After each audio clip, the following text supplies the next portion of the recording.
აშშ და კანადა ყოველწლიურად გადაადგილებენ 750 მილიარდ დოლარზე მეტ საქონელს და ამ უზარმაზარი მოცულობის დიდი ნაწილი გადის ერთ მარშრუტზე.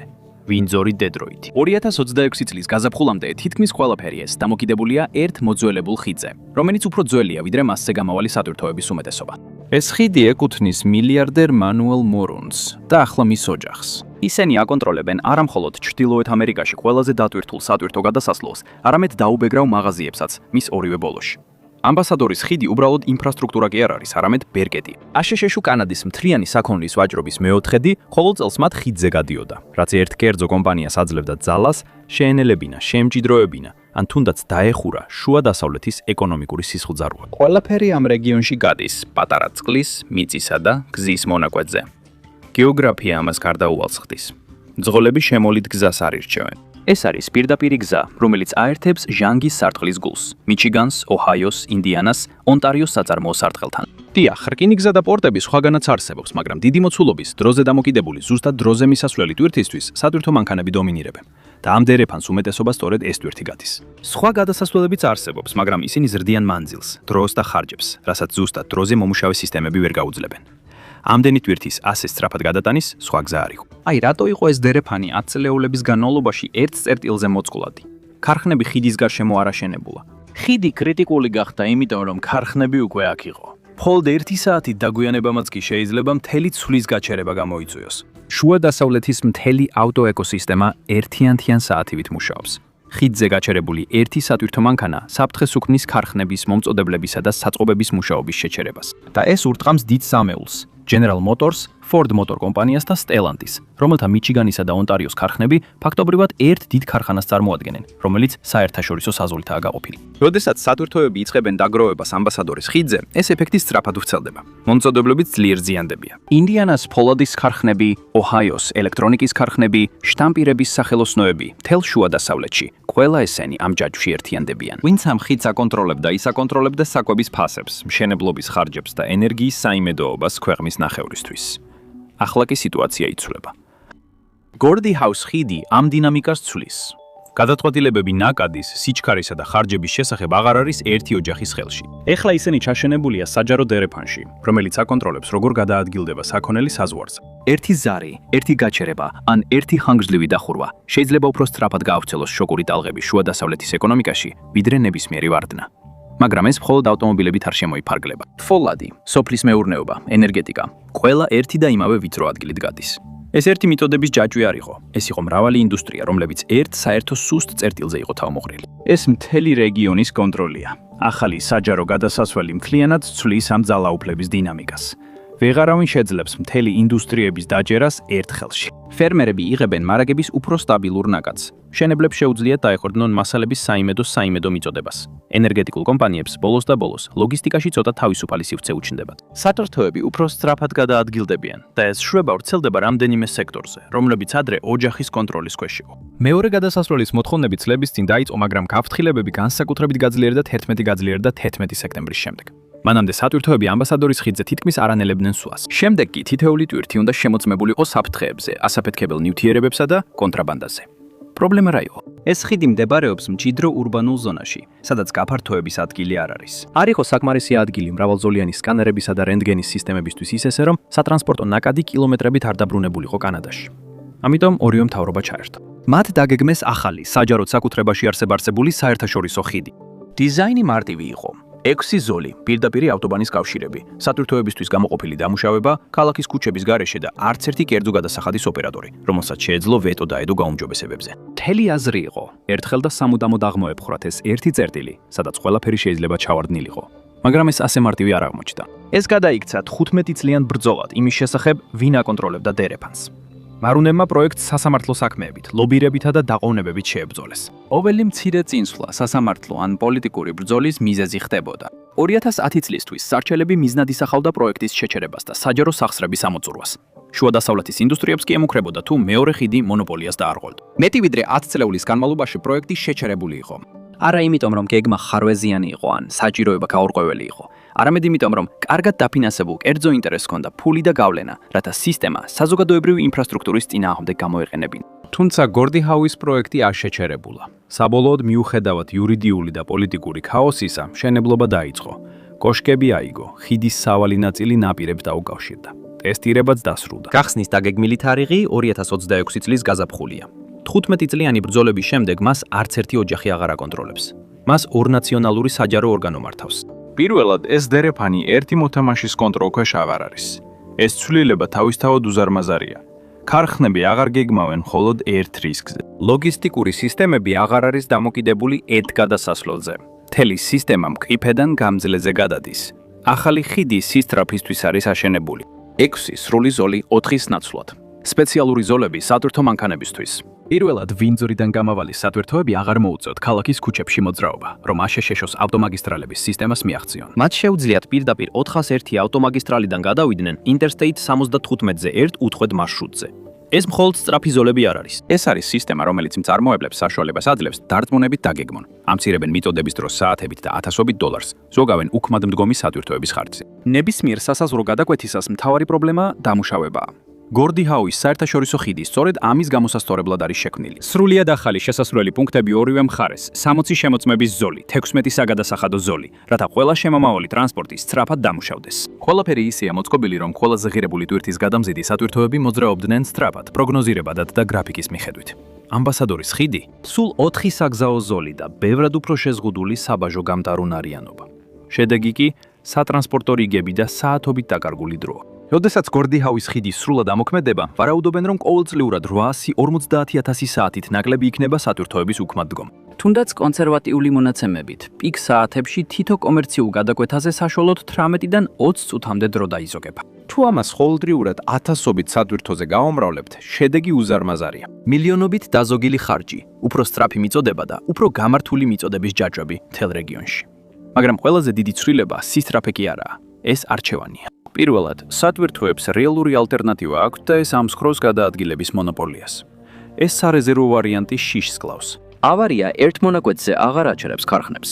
შეკეთების გამო დახურვა აღარ აიძულებს ბოლო წუთს მარშრუტის შეცვლას. შრომითი დაპირისპირება ან უსაფრთხოების განგაში აღარ ამყოფებს შუა დასავლეთს მძევლად.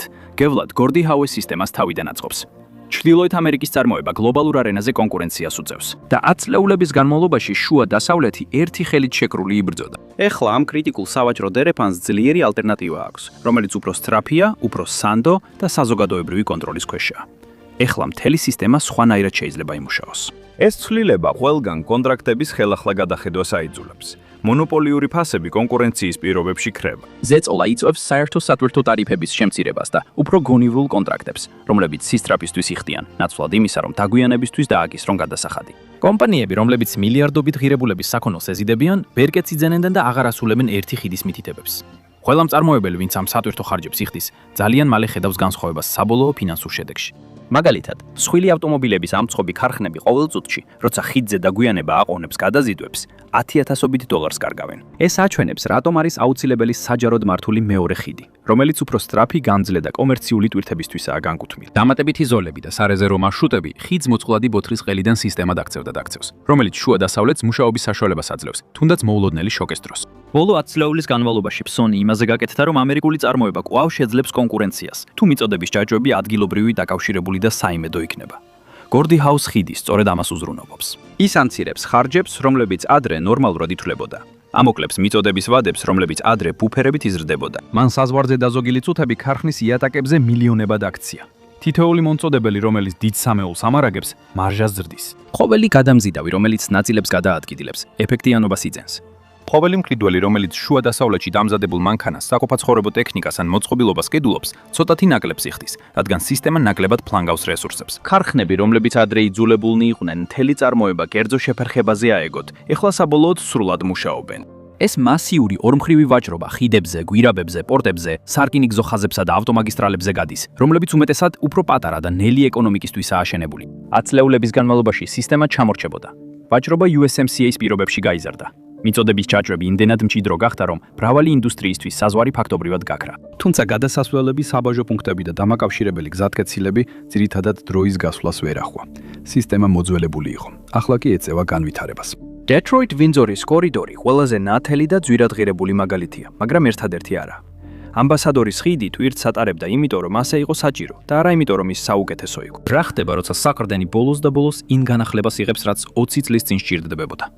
მთელი სისტემა სხვანაირად იწყებს მოძრაობას. უფრო მკაცრი ზუსტად დროზე ვადები მიღწევად იხდება. საწყობში შენახვის ხარჯები, რომლებიც საზღვარზე შეფერხებებით იყო გამოწვეული, იწყებს შემცირებას. ლოგისტიკური ქსელები უკვე დარწმუნებით გეგმავენ და არა სარეზერვო ვარიანტებით. სისუსტეს სიმტკიცე ცვლის. აქ ბევრი რამ არის მოსაგები. შუა დასავლეთი იღებს შესაძლებლობას გლობალურად გაუწიოს კონკურენცია, ნაცვლად იმისა, რომ მუდმივად საკუთარ სისტემასთან ებრძოლოს. ეს ერთი ახალი გადასასვლელი არის მტკიცებულება იმისა, თუ რა ხდება მაშინ, როდესაც ჩრდილოეთ ამერიკის სავაჭრო ინფრასტრუქტურა საბოლოოდ ეწევა იმ მოცულობებს, რასაც აქამდე ატარებდა. მთელი ჩრდილოეთ-სამხრეთის საწარმოო არტერია, დიდი ტბების ინდუსტრიული ბირთვიდან მექსიკის ყურემდე, ცოტათი უფრო სწორი, უფრო გამძლე და უფრო კონკურენტუნარიანი ხდება. ერთი ხიდი ამტკიცებს, რა შეუძლია პროაქტიულ ინვესტიციას. მთავარი კითხვა კი ისაა, შეძლებს თუ არა ჩრდილოეთ ამერიკას შემდეგი ხიდის აშენებას მანამდე, სანამ მორიგი კრიზისი დადგება. თუ ყოველთვის ელოდება, სანამ ყველაფერი დაინგრევა. ვაჭრობა აშშ-სა და კანადას შორის მუდმივად იზრდება. უფრო და უფრო მეტი კომპანია აშენებს ქარხნებს ახლოს, საკუთარ ქვეყანაში, ნაცვლად იმისა, რომ ისინი საზღვარგარეთ გადაიტანოს. Olჯერზე როცა ახალი ქარხანა იხსნება, ეს გზებზე კიდევ უფრო მეტ სათვირთო მანქანას ამატებს. განახლების გარეშე საცობები იზრდება. თუ პრობლემებს წინასწარ არ მოვაგვარებთ, შეიძლება შეფერხებები მოხდეს, რაც დააზარალებს სამუშაო ადგილებს, ქარხნებს და კონკურენციას სხვა ქვეყნებთან. Gordie Howe აჩვენებს, რა შეიძლება მოხდეს, როცა ქვეყანა პრობლემას წინ უსწრებს. ერთი ხიდი დასაწყისია, მაგრამ ეს არ არის საბოლოო მიზანი. აქამდე არსებული ტენდენცია კლასიკური ამერიკაა. დაელოდე, სანამ ტკივილი აუტანელი არ გახდება. იგნორირება. შემდეგ კი სასამართლო პროცესებით, პოლიტიკითა და კერძო წინააღმდეგობით ბრძოლა, სანამ თითქმის კრიზისი არ აიძულებს მოქმედებას. დაგვიანებები მილიარდებს გვიჯდება და სამუშაო ადგილებს საფრთხეს უქმნის. Gordie Howe აჩვენებს, რა ხდება, როცა ადამიანები წინასწარ აბანდებენ ინვესტიციას. მომწოდებლებს, ლოგისტიკურ კომპანიებსა და მყიდველებს ყველანაირი მანევრის საშუალება ეძლევათ, რადგან ერთი კრიტიკული ბარიერი აღარ არის სუსტი რგოლი. გადასახადები მნიშვნელოვნად დაბალია ვიდრე ემბასადორებზე და მოქმედებს ფასდაკლების პროგრამა, რაც ის პროგრამა, რაც კონკურენციას ტრანსპორტირების კომპანიებისთვის ახალ ეკონომიკურ გათვლებს შეუქმნის. ეს უფრო სწრაფი გადაკვეთა და საჯარო კონტროლი ძველი მონოპოლიის გავლენას ანცირებს, რაც ყველა მიმართულებით უკეთეს მომსახურებასა და ტარიფებს აიძულებს. ავიღოთ Ford F-150. ამერიკაში ყველაზე გაყიდვადი პიკაპი, რომელიც დირბორნში, მიჩიგანში იწარმოება. მისი მიწოდების ჯაჭვი საზღვარს გადაკვეთს და ნამდვილი ცეკვაა. ძრავის ბლოკები იწყება ონტარიოს სამსხმელოებში. სამხრეთით მიჩიგანში გადადის დამუშავებისთვის, შემდეგ კი ისევ ჩრდილოეთით ბრუნდება ქვეაწყობისთვის. ტრანსმისიები და სხვა კომპონენტები საბოლოო აწყობამდე საზღვარს 4-დან 7 ჯერ კვეთენ. Gordie Howe-მდე ლოგისტიკის გუნდები დამატებით ბუფერებს ამატებდნენ, ცნობილ საცობებს გვერდს უვლიდნენ და ეგუებოდნენ რისკს, რომ ერთი ავარია, შეკეთება ან უსაფრთხოების განგაში ხაზს გააჩერებდა. ეხლა დერეფანს რეალური და უზრუნველყოფილი საიმედოობა აქვს. სათადარიგო ვარიანტი გაჩნდა. ეხლა არჩევანია. ესაა ცვლილება, რომელიც ზოლების რაოდენობასა თუ გადასახადების სტატისტიკაზე უფრო მნიშვნელოვანია. ელექტრომობილებზე გადასვლასთან ერთად რისკები კიდევ უფრო იზრდება.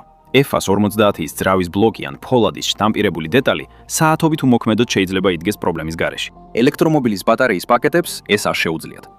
ლითიუმ-იონური უჯრედები უკიდურესად მგზნობიარია ტემპერატურის ცვლილებებისა და დაგვიანებების მიმართ. სატრუთოები, რომლებიც ონტარიოს გიგაქარხნებიდან უჯრედებს ეზიდებიან, დიდ დაყონებებს ვერ გაუძლებენ. თებერვლის გამყინავ ქარიშხალში ან ივლისის მწველ სიცხეში მისაბმელის თერმული სისტემები ზღვარზე მუშაობს. მანქანების ელექტრიფიკაციის რბოლაში Gordie Howe უზრუნველყოფს, რომ შუა დასავლეთის ქარხნები კონკურენტუნარიანად დარჩნენ. საწარმოო ხაზები უთყვეტად იმუშაოს და მაღალი ღირებულების ელექტრომობილების კომპონენტები შეუფერხებლად მიედინებოდეს. ტემპერატურის გამო დაზიანებული ტვირთი მხოლოდ დროს კი არ კარგავს, არამედ შეიძლება მილიონობით ღირებულების მარაგი გაანადგუროს, სანამ ის ასამბლეის ხაზამდე მიაღწევს. ახალი ხიდი მთელი ეკოსისტემის სიცოცხლის უნარიანობას ინარჩუნებს. საშუალებას აძლევს უჯრედებს, მოდულებსა და პაკეტებს შეუფერხებლად იმოძრაონ, ნაცვლად იმისა, რომ ძველ ბოთლის ხელთან გაიჯედონ. ეს ეხება იმას, დარჩება თუ არა ჟანგის სარტყელი ავტომობილების წარმოების მომდევნო საუკუნეშიც მნიშვნელოვან მოთამაშედ. Gordie Howe მხოლოდ მგზავრობის დროის შემცირებას არ ეხება. ის აღადგენს სანდოობას დიდი ტბების საწარმოო ღერძზე და ინარჩუნებს მაღალი ღირებულების მიწოდების ჯაჭვებს ადგილობრივად. 10 წლეულების განმავლობაში აშშ კანადის ვაჭრობის მეოთხედს ერთი ოჯახის გადაწყვეტილება განსაზღვრავდა. ეს ეპოქა დასრულდა. კითხვაა, ისწავლა თუ არა ამერიკამ რამე ამ გამოცდილებიდან მომავალში. გმადლობთ, რომ დღეს შემომიერთდით. იმედი მაქვს ვიდეო მოგეწონათ. თუ გსურთ მსგავსი ვიდეოების ნახვა, გთხოვთ გამოიწეროთ არხი და ჩართოთ შეტყობინებები. ეს ნამდვილად მნიშვნელოვანია. კიდევ ერთხელ გმადლობთ და მომავალ შეხვედრამდე Map Pack-ზე.